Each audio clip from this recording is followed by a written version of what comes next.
සාදු සාදු සාදු තෙරුවන් සරණයි හැම දෙනාටම අපි වෙනදා වගේම අදත් අකාලිකෝ ඕඩියෝ වැඩසටහනේ 42 වෙනි දේශනේ අද සිදු කරනු ලබනවා. අද දිනය 2026 අවුරුද්දේ අප්‍රේල් මාසේ 17 වෙනිදා අද සිකුරාදා දවසක් අපි මේ වකවානුවේ සාකච්ඡා කරමින් යන්නේ සත්‍තිස් බෝධිපාක්ෂික ධර්ම පිළිබඳව. මේ සත්‍තිස් බෝධිපාක්ෂික ධර්ම වලට අදාළ පළවෙනි අවස්ථාව සතර සතිපට්ඨානය අපි 41 දේශන තුලින් කරනු ලැබුවා. අපි අද අකාලික ඕඩියෝ 42 දේශනෙන් කරන්නේ ඒ සත්‍තිස් බෝධිපාක්ෂික ධර්මයන්ගේ දෙවෙනි අවස්ථාව වන සතර සම්‍යක් ප්‍රදාන වීරිය. අපි එතකොට 41න් කරා සතර සතිපට්ඨානය. එතකොට අපි අද කරනවා දෙවෙනි අවස්ථාව දෙවෙනි එක සතර සම්‍යක් ප්‍රදාන වීරිය. අපි මේ විදිහට අපි බෝධිපාක්ෂික ධර්ම 37ම ඉදිරියේදී කරගෙන යන ඔන්න එතකොට බෝධිපාක්ෂික සත්‍තිස් බෝධිපාක්ෂික ධර්ම වල දෙවෙනි අවස්ථාව හැටියට අපි අද කරනවා එනම් මොකද්ද? සතර සම්‍යක් ප්‍රදාන වීරිය. උනායි අපි මේක බොහොම නිවාඩුව සාකච්ඡා කරලා තේරුම් ගමු. මොකද මේ සත්‍තිස් බෝධිපාක්ෂික ධර්ම කියලා කියන්නේ වචනේ පරිසමාප්තාර්ථයෙන්ම අමා මහ නිවන සාක්ෂාත් කිරීම පිණිස අනිවාර්යෙන්ම පූර්ණ විය යුතු ප්‍රඥා ධර්ම 37ක්. අපි හරියට තේරුම් අරගෙන මේ ගමනේ යන්න ඕනේ. ඒ නිසා තමයි අපි මේ සත්‍තිස් බෝධිපාක්ෂික ධර්ම වල මේ දෙවෙනි අවස්ථාව වන සතර සම්‍යක් ප්‍රදාන වීරිය අද සාකච්ඡා කරන්නේ. එතකොට සතර සම්‍යක් ප්‍රදාන වීරිය හැටියට බුදු පියාණන් වහන්සේ හඳුන්වන්නේ නූපං අකුසල් නූපද වීම. හොඳට තේරුම් ගන්න මේ කරුණු මේවා මේ ඊටා නිවැරදි පරම සත්‍ය පිළිබඳව අපි මේ කරුණු ඉදිරිපත් කරන්නේ හොඳට තේරුම් ගන්න උත්සාහ කරන්න. එතකොට සතර සම්‍යක් ප්‍රදාන වීරියේ පළවෙනි අවස්ථාව තමයි නූපං අකුසල් නූපද වීම. දෙක උපං අකුසලය අවසන් කිරීම. තුන නූපං කුසලය උපදවීම. හතර උපං කුසලය පවත්වාගෙන යාම ප්‍රගුණ කිරීම. එතකොට මෙන්න මේ කරුණු හතර තමයි සතර සම්‍යක් ප්‍රදාන වීර්යය කියලා කියන්නේ. සම්‍යක් ප්‍රදාන කියලා කියන්නේ උතුම් වූ නිවන සාක්ෂාත් කිරීමට අනුගමනය කළ යුතු සත්‍ය වූ අගනා උතුම් වීර්ය හතර. උතුම් වීර්ය හතරාකාරය. වීර්ය හතරාකාරය. එතකොට අපි පොඩ්ඩක් මම මේ පැහැදිලි කිරීමක් කරන්න මෙතන අපේ පොතපතේ සඳහන් වෙනවා මේ පින සහ කුසලයේ දෙකම එකක් හැටියට තමයි ඔය නිර්වචනය වෙන්නේ. ඔය දේශනවල දාන්න ලැබෙන්නේ පින සහ කුසලයේ එකක් හැටියට. පැහැදිලිද? දරුවනේ පින කියලා කියන්නේ මේ සතර ගමන යාම සඳහා උපසල්පට ගොඩනගාගෙන පෘථග්ජන මිනිසුන් විසින් කරගෙන යන කටයුත්තක් පින. ඒක නිවැරදි අර්ථය තමයි හදයන් පුනාති පුඤ්ඤං. හිත පිනායාම පින ඇතිව නම් කරනවා. මෙතන ඒ පින කියන කරුණට මේ කුසලය කියලා සම්බන්ධ වෙන්නේ නැහැ. ඒක මම මේ පොඩ්ඩක් පැහැදිලි කරන්නේ මොකද පොත්පත්වල ලියලා තියෙන්නේ පිනයි කුසලයයි දෙකම එකක් හැටියට. බොහෝ දුර අද ධර්ම දේශන කරද්දිත් ඒ පිනයි කුසලයයි දෙක එකක් හැටියට තමයි ස්වාමීන් වහන්සේලා ඉතින් අර්ථ නිරූපණය කරන්නේ. මේක මේ වෙන සාන්දුල්ලා දුන්නේ. එතකොට මේ කුසලය කියලා කියන්නේ කෞශල්‍ය, දක්ෂකම, හැකියාව, ප්‍රාගුණ්‍ය. ඒකයි කුසලය කියලා කියන්නේ. කුසලය කියන්නේ කෞශල්‍ය, දක්ෂකම, හැකියාව, ප්‍රාගුණ්‍ය ආදී වශයෙන් නිර්වචනය කරන්න පුළුවන්. කුමක් සඳහාද? අමා මහ නිවන සාක්ෂාත් කිරීම සඳහා පවත්වාගත යුතු ප්‍රගුණ කළ යුතු දක්ෂතාවය තමයි කුසලය කියලා කියන්නේ. එතකොට දැන් මේ අමා මහ නිවන සාක්ෂාත් කිරීම පිණිස අපි හැමෝම දන්නවා අනිවාර්යෙන්ම සසර ගඟට වැටිලා ඒ සසරගේ ගලාගෙන මේ මිදිලා ආපහු වැරිලා උඩුගම්බලා යන අවස්ථාවක් තමයි මේ අමාමා නිවන සාක්ෂාත් කිරීම පිණිස අනුගමනය කළ යුතු ඒ අවස්ථාව. එතන තමයි කුසලය කියලා කියන්නේ. එතකොට මේ කුසලයේ වැඩිීමේදී මෙමයි සසරගඟට ගලාගෙන වැටිලා ගලාගෙන යන්නේ මොකක් හින්දාද? මෙතන එන අරමුණු ඇස කන නාසය දිව කය මනස සම්බන්ධ කරගෙන මෙතන ගලාගෙන එන අරමුණු එතනම ඒවා විඳිමින් උපාදානය කරමින් විඳිමින් යාම තමයි සංසාර ගමන යන්නේ. එතකොට අපිට බුදුපියාණන් වහන්සේ උපදෙස් දෙන්නේ ඒ සංසාර ගමන වාම අතාරින්න. අතෑරලා පටිසෝතගාමි වෙන්න. කියන්නේ සසර ගඟේ උඩුගම් බලා යන්න කියලා කියනවා. අන්න එතකොට ඒ උඩුගම් බලා යාමේදී අපි අන්න එතන භාවිත කරන්න ඕනේ දක්ෂකම කුසලය. මොකද්ද කුසලය? අපි නූපං අකුසල් නූපදවා ඉන්න ඕන. නූපං අකුසල්. එතකොට සසර ගඟට වැටීම සඳහා සංසාර ගමට හේතු වෙන්නෙම මේ මෙතන පහළ වෙන අරමුණු. උංගර තේරුම් ගන්න මේක. සසර ගඟට වැටෙන්නෙම ඒකට හේතු වෙන්නෙම මෙතන පහළ වෙන මේ මම නම් සක්කාය දිට්ඨිය තුළ පහළ වෙන ආරම්මන වර්ණූපාරම්මන ශබ්දරණූපාරම්මන ගන්ධරණූපාරම්මන රසරණූපාරම්මන පොට්ටබ්බරණූපාරම්මන බඩරණූපාරම්මන කියන ආරම්මන සියල්ලම මේ සංසාර ගංගේ ගලාගෙන යවට පාලට ගලා යන්න හේතු වෙනවා. එතකොට අන්න ඒ මෙතන පහළ වෙන ආරම්මන තමයි සංකාර කියලා කියන්නේ. ඒ අන්නේ එන සංකාර එතනම අත්හැරීම තමයි නිවනට මඟ පෑදෙන එකම ක්‍රමය. එතකොට අපේ බුදුපියාණන් වහන්සේ මෙතන පැහැදිලි කිරීමක් කරනවා මේ සතර සම්‍යක් ප්‍රදාන වීර්ය අපරාත්‍යතු අවස්ථා හතරක්. ඒක මොකද්ද? නූපං අකුසල් නූපදවීම. එතකොට දැන් අකුසලය කියන්නේ මොකද්ද? සංසාර ගමනට හේතු වෙන අරමුණ තමයි අකුසලය. පැහැදිලිද? සංසාර ගමනට හේතු වෙන අරමුණු තමයි අකුසල් කියලා කියන්නේ. එතකොට අපි දන්නවා දැන් අපි මොකුසෙන් උපන්දානලා අතීතයක් අපිට තිබුණා. අද 2026 අවුරුද්දේ අප්‍රේල් 17 අද. එතකොට අපි ඊයේ 16. එතකොට 16 වෙනිදා දක්වාම ආව ඒ සංසාර ගමන මොකුසෙන් උපන්දාන කරලා මේ 16 වෙනිදා ඊයේ දක්වාම ආව සංසාර ගමන ඉවරයි. ඒ කොටද නැවත ආයේ යන්න වෙන්නේ නැහැ. එතකොට අද 17 අද 17 වුණ සංසාර ගමන මේ දැන් මෙතන ක්‍රියාත්මක වෙනවා. එතකොට හෙට 18 කියන අවස්ථාව තවම ආවේ නැහැ. දැන් මේ පාලියෙන් කියලා තියෙනවා මම මේ පිළිසිල් සිංහල පැහැදිලි කරන්නේ. 18 තවම ආවේ නැහැ. ඒ නිසා එතන තවම සංසාර ගමන ක්‍රියාත්මක වෙන්නේ නැහැ. තවම. එතකොට එහෙනම් අන්න බුදුපියාණන් වහන්සේ පැහැදිලි කරන්නේ ඒ අතීතයේ නැවත සිතුවිලි උපදින්නේ නැහැ. අනාගතයේ තවම සිතුවිලි උපදින්න පටන් ගත්තේ නැහැ. බද්දේකටත් සූත්‍රෙමේ. එතකොට අන්න අපේ උත්තරය කියනවා අන්නේ අතීතයේ නූපන් සිතුවිලි උපදින්න යන්න එපා. අනාගතයේ තවම නූපන් සිතුවිලි අරමුණු උපදින්න යන්න එපා. ඒ කියන්නේ අතීතයට යන්නත් එපා. අනාගතේ මතක් කරන්නත් එපා. අතීතයට මතක් කරන්න යන්නත් එපා. කියන එක මේ කියන්නේ. ඒව තමයි නූපං අකුසල් කියලා කියන්නේ. ඒ කියන්නේ අකුසල් කියන්නේ සිතුවිලිනේ අරමුණුනේ. එතකොට දැන් අතීතයේ ඒවා උපදින්නේ නැහැ දැන්. අන්න නූපං අකුසල්. අනාගතයේ තව උපදින්න පටන් ගත්තේ නැහැනේ. අන්න නූපං අකුසල්. යම් කෙනෙක් කරුණු නොදැක අතීතයට ගිහිල්ලා අතීතයේ ආවර්ජන කරනවා නම් අනාගතයේ පිළිබඳ උපකල්පන කරන්න පටන් කරනවා නම් අන්න එයා නූපං සිතුවිලි උපද්ද ගන්නවා. ඒ කියන්නේ නූපං අකුසල් උපද්ද ගන්නවා. හැදිලිද තේරෙනවද මම කියන එක? අපේ බුදුහාමුදුරුවෝ උපදෙස් දෙන්නේ අන්න ඒ කටයුත්ත කරන්න එපා. ඒ නූපං අකුසල් නූපදවා ඉන්න. ඒ කියන්නේ අතීතයට යන්නත් එපා. අනාගතයට යන්නත් එපා. අතීතං වාගමෙය්‍ය නප්පටිකං කිය අනාගතං යත තීදම් පහිනන්තං අපත්තං අනාගතං අන්න ඒ දෙකම අත්තරින්න අත්තරලා පච්චුප්පන්නන්ට යෝ ධම්මං තත්ත විපස්සති.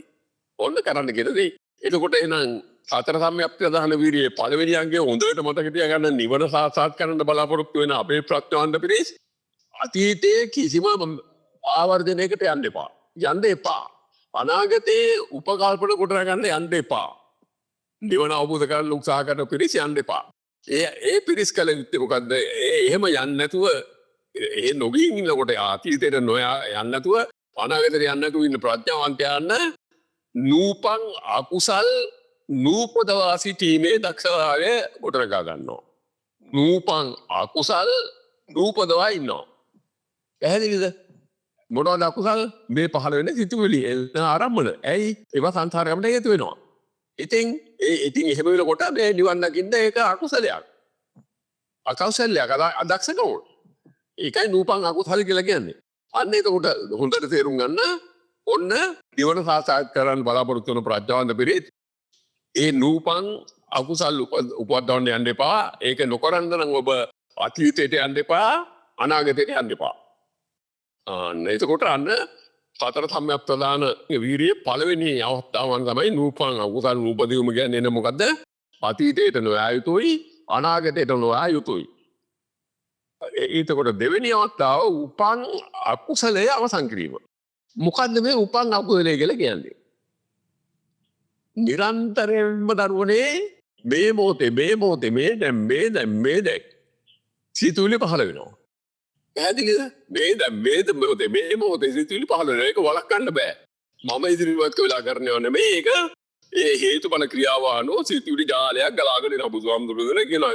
විශ්වනේ අතිජින්න ධාරාවක් අන්ති සලආයතන පත්‍ය. මේ සලආයතන සම්බන්ධිතව මේ කිරෝලක් නැතුව අරමුණු කලාගෙන එනවා. ඒකයි ඒ කියන්නේ අතිජින්න ධාරාවක් අන්ති සලආයතන පත්‍ය. අන්නේ එන ආරම්භණය මෙතන මේ මොහොතේ එන තුලින් එකක් කිවරනවා දෙකයින් එකක් ඉවරයි තුන එනවා එකක් ඒ විදිහට වෙන්නේ. එතකොට මෙතන මෙන්න එන ආරම්භණය අපි කියමුකෝ රෝසමල කියලා. එන රෝසමල කියන ආරම්භණය අපි වින්දනයට ගියොත් අන්න ඒක තමයි උපන් අකුසලය පවත්තගෙන. ඒ අකුසලය කියන්නේ රෝසමල කියන ආරම්භණය වින්දොත් සංකාරයන්කට වැටෙනවා. ඒකයි අකුසලය. එහෙනම් වෙන්න ඕනේ මොකද්ද? උපන් අකුසලය අවසන් කරන්න ඕනේ. එහෙනම් රෝසමල කියන මේ ආරම්භණය නම් වූ අකුසලය මේ මොහොතේම ඒ නිරෝධය දකින්න ඕනේ. ඉතින් ඕනේ හැම ධර්මයක්ම සමුදිතම නිරෝධ වෙනවානේ. දැන් රෝසමල කියන අකුරු අතර රෝ යන්නවා ඉවරයි. සයන්නවා නිරුද්ධ වෙලා ගියා. මායන්නවා නිරුද්ධ වෙලා ගියා. ලයන්නවා නිරුද්ධ වෙලා ගියා. පැහැදිලිද? එතකොට රෝසමල කියන අකුරු අතර තනියම වෙනවම එතනම සමුදය තුලම නිරුද්ධ වෙලා ගියා. ඕක බුදුහාමුදුරුවෝ අර ධම්මචක්කපවත්තන සූත්‍රයේදී පැහැදිලි කරා. යංචින්චි සමුදය ධම්මං රබ්බන්තං නිරෝධම්මන්ති. දැන් කොණ්ඩඤ්ඤ නිවන අවබෝධ කරේ තෝරනෝය මේ හැම අරමුණක්ම සමුදය තුලම නිරෝධ කරන බව ප්‍රඥාවෙන් දකිමි යාමේදී තමයි නිවන් අවබෝධ කරේ. බුදුහාමුදුරුවෝ කිව්වා ඒක.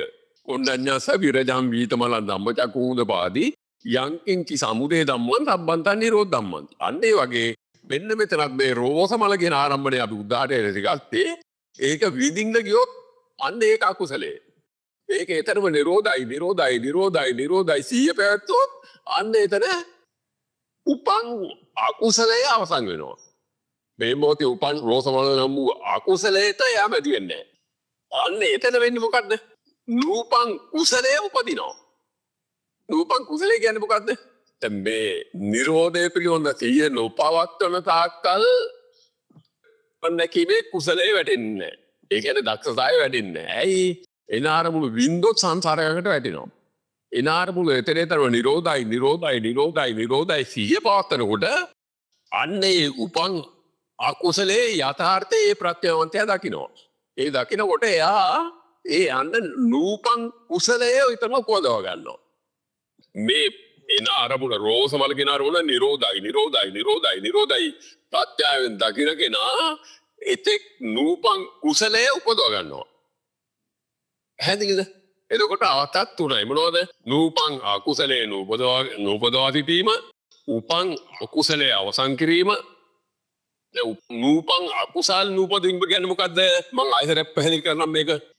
නූපන් අකුසල් නූපදවා සිටියෝ කියලා කියන්නේ අතීතයේ සිතුවිලි පහළ වෙලා ඉවරයි, අනාගතයේ සිතුවිලි පහළ වෙන්න පටන් ගත්තේ නෑ. ඒ දෙකේ තවම මේ සිතුවිලි උපදින්නේ නෑ. ඒ නිසා ඒ වගේ අකුසල් නෑ. උපන් අකුසල් නෑ. එතකොට මේ නූපන් අකුසල් අතීතයට ගිහිල්ලා අනාගතයට ගිහිල්ලා නැවත උපදින්න එපා. බුදුහාමුදුරුවෝ කියන්නේ. නිවන සාක්ෂාත් කරන්න බලාපොරොත්තු වෙයි. අන්න පළවෙනි අවස්ථාව. නූපන් අකුසල් නූපදවීම. ඒතර හැබැයි මෙතන මේ මොහොතේ හැමතිස්සේ දෙවෙනි කරුණ මේ මොහොතේ හැමතිස්සේම සිටිල්ලක් එනවා ගලාගෙන එනවා. අන්න ඒක තමයි මෙතන උපන් අකුසලය කියලා කියන්නේ. ඒ උපන් අකුසලය අවසන් කරන්න ඕනේ. අවසන් කරන්න ඕනේ කියන්නේ අත උදාහරණයක් ඇටියට ගත්තේ රෝසමල කියන සංකාරය ඒතරේතම නිරෝධයි. ඒ විදිහට එන අරමුණු සියල්ල ඒතරේතම නිරෝධයි සිය පවතල. අන්න එතන තමයි උපන් අකුසලය අවසන් කිරීම.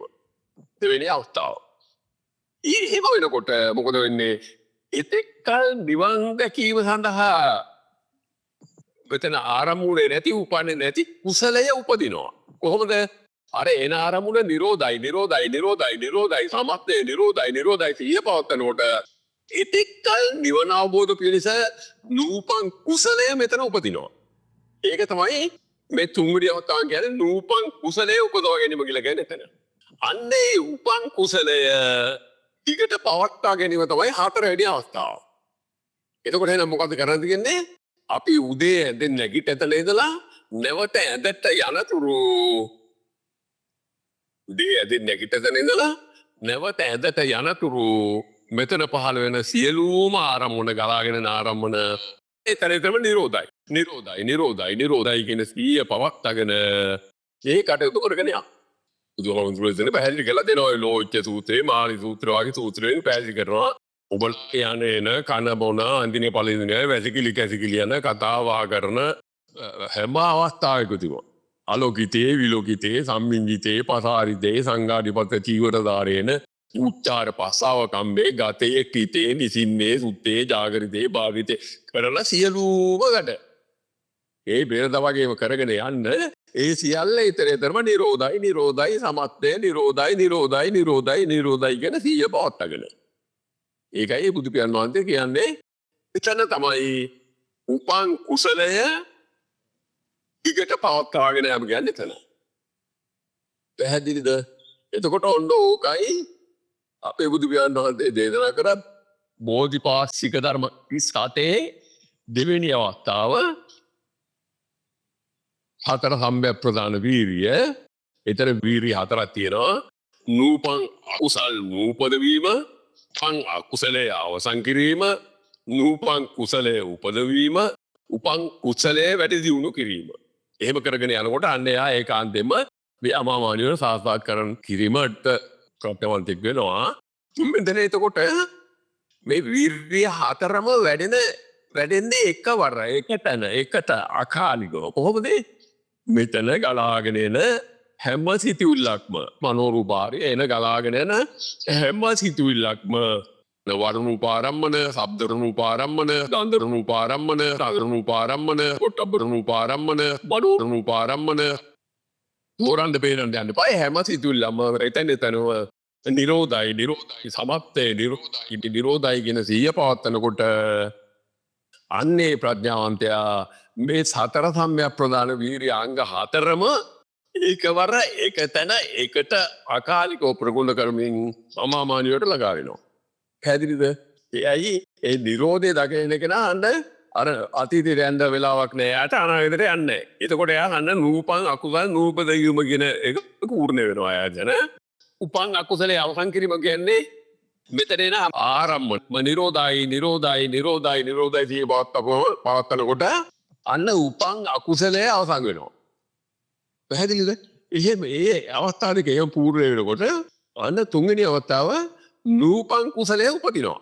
ඒ කියන්නේ අර නිරෝධය පිළිබඳ දක්ෂතාවයේ කුසලයේ කෞශල්‍ය දක්ෂකම ප්‍රගුණ වෙනවා. ඇයි? නිරෝධය පිළිබඳ සිය පවත්වනවා. නිරෝධයි සිය පවත්වනවා. අන්න නූපන් කුසලයේ උපදිනවා. ඒතර හතර උපන් කුසලයේ පවත්වාගෙන යනවා. එතකොට නිරෝධයි කියලා වැඩ ඒ සිහිය තුල ගෙදර දොරේ අතුපතු ගෑන් ආදී සියලුම කටයුතු කර යද්දී අන්න උපන් කුසලයේ පවත්වාගෙන යනවා. ඒක ඒව කරන මේ මහා ප්‍රඥාවන්තයා සමාවන් බලාපොරොත්තු නොවෙච්ච මොහොතක මේ අපි කතා කරන මේ දැන් කතා කරන මේ දැනුත් මේ මොහොතෙත් මේ මම නම් වූ සක්කාය දිට්ඨියේ තිබෙන තැන සිද්ධ වෙන ඒ නිරෝධය ප්‍රත්‍යක්ෂම දැක අවබෝධ කරනවා. අන්න එතන තමයි නිවන් දැක්කා බුදුන් දැක්කා කියලා කියන්නේ. හොඳයි ඔන්න ඕකයි සතර සම්‍යක් ප්‍රදාන වීරිය කියලා බුදු පියාණන් වහන්සේ අර සත්‍තිස් බෝධිපාක්ෂික ධර්ම 37 ඇතුළත් කරලා දෙන දෙවෙනි කරුණ. පළවෙනි කරුණ සතර සතිපට්ඨාන. ඒක අපි 41 දේශනේ කතා කරා. අපි ඔන්න අද කතා කරා සතර සම්‍යක් ප්‍රදාන වීරිය. ඊළඟට අපි කතා කරනවා සතර ඉද්ධිපාද. සතර ඉද්ධිපාද කියන කොටස අපි 43 දේශනේ සාකච්ඡා කරමු. හොඳයි එහෙමනම් මේ අද අපේ මේ අකාලික ඔඩියෝ වැඩසටහනට අදත් අපිට මේ සහාය ලැබලා දායකත්වය ලැබලා දුන්නේ ඕස්ට්‍රේලියා බදකින් රන්ජිත් කුලතුංග මැතිතුමා සහ එතුමාගේ දායබර බිරිඳ ඉන්ද්‍රාණි කුලතුංග මැතිණිය එමඩපළගේ එකම පුත්‍රයා ෂේන් කුලතුංග අපේ දායබර පුතා මේ තිදෙනා තමයි මේ අකාලික ඔඩියෝ වැඩසටහන දායකත්වය දරමින් බොහොම උනන්දුවෙන් කරගෙන යන්නේ. එතුමලට තදබල අවශ්‍යකමක් තියෙනවා සකල ලෝක සත්වයාට මේ නිවැරදි තථාගත ධර්ම විවෘත කරලා දීලා මේ සිය සකල ලෝක සත්වයා මේ අමාමානි වල සාත්සාත් කිරීමට නීමේ ලොකු උනන්දුවක් තිබිලා එතුමලා අවුරුදු 10ක 15ක වගේ කාලෙක ඉඳලා අපි එක සම්බන්ධ වෙලා මේ කටයුතු වලට උනන්දු වෙනවා. අටයුතු කරනවා විශාල ධන සම්භාරයක් වැය කරනවා. අපි එතුමලාට මේ අවස්ථාවේ අපගේ හෘදයාංගම කීතිය පුද කරමින් ඊළඟ අකාලික ඔඩියෝ වැඩසටහන තුලින් අපි හමු වෙනකන් අපි ඔබෙන් සමුගන්නවා සියලු දෙනාටම මේ අත්බෞදීම මේ අමා මහ නිවනම සාසාත් වේවා සාදු සාදු සාදු